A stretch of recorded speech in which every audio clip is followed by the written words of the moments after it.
అందరూ అంతటా మారు మనసు పొందవలెనని యేసు కోరెను. ఆ అజ్ఞాన కాలమునా చూచి చూడనట్లే ఊరకుండెన్ నీ విజ్ఞాన సమయమునా మనసు మార్పునే కోరుచుండెన్. వెరసి చూడక అలసిపోవక కలసిపోదము ఆయనతో. వెరసి చూడక అలసిపోవక కలసిపోదము ఆయనతో.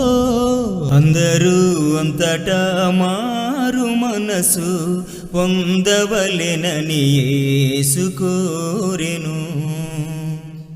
అందుకే ఆయన మ్రానుపై తన రక్త